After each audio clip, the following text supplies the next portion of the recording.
අපි ආණ්ඩුවක් වශයෙන් දැන් මාස 11ක් වෙනවා පත් වෙලා. අපි කිසිම ආකාරයක දේශපාලන පරිගැනීමක් කළේ නැහැ. ரணில் விக்ரமசிங்கவின் கைதானது அரசாங்கத்தின் பழிவாங்கல் அல்ல. நாட்டு மக்கள் எமக்கு வழங்கிய ஆணைக்கமைய நாம் மக்களுக்கு வழங்கிய வாக்குறுதிகளை நிறைவேற்ற வேண்டும் என்ற அடிப்படையிலேயே அது இடம்பெற்றது. இதுவரை காலமும் இந்நாட்டில் சாதாரண மக்களுக்கு மாத்திரமே சட்டம் நடைமுறைப்படுத்தப்பட்டு வந்தது. ஆனால் எமது ஆட்சியில் யார் எவர் என்ற தராதரம் பாராது அனைவருக்கும் சமமான வகையில் சட்டம் அமுல்படுத்தப்படுகின்றது. தற்போது இதற்கு எதிர்ப்பினை தெரிவிக்கும் வகையில் குட்டைகள் அனைத்தும் ஒன்று சேர்ந்துள்ளது. ஆனால் அவர்களால் அரசாங்கத்தை அசைக்க முடியாது. தேர்தலில் நின்று வெற்றி பெற முடியாதவர்கள், மக்களால் தோற்கடிக்கப்பட்டவர்களே இன்று ஒன்று சேர்ந்துள்ளார்கள். ரணிலின் காலத்திலேயே யாழ் நூலகம் எரியூட்டப்பட்டது. கருப்பு ஜூலை கலவரம் இடம்பெற்றது.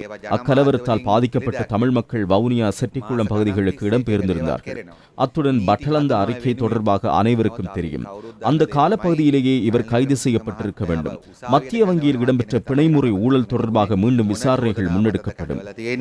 முன்னாள் ஜனாதிபதி ரணில் விக்ரமசிங்க அவர்களும் அவர் செய்த ஊழலுக்காக கைது செய்யப்பட்டிருக்கிறாரே ஒழிய இதிலே எந்தவித அரசியல் பின்னணிகளோ அரசியல் பழிவாங்கல்களோ கிடையாது. சாதாரணமாக ஜனாதிபதிக்கு சாதாரண மக்களுக்கும் இலங்கையிலே ஒரு நீதிதான்.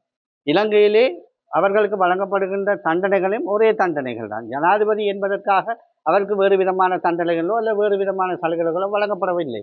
அந்த வகையிலே நீதியான வகையிலே விசாரணைகள் இடம்பெற்று சாட்சியங்களுடன் ஒப்புதல் செய்யப்பட்டு அவர் கைது செய்யப்பட்டிருக்கின்றார். எமது தேசிய மக்கள் சக்தியின் அரசாங்கத்திலே யார் ஊழல் மோசடிகளில் ஈடுபடுகிறார்களோ அவர்கள் எந்தவித தராதரமும் பார்க்கப்படாமல் நிச்சயமாக தண்டனைக்கு உட்படுத்தப்படுவார்கள், நீதியின் முன் நிறுத்தப்படுவார்கள் என்பதற்கு இந்த கைது ஒரு உதாரணமாக கொள்ளலாம்.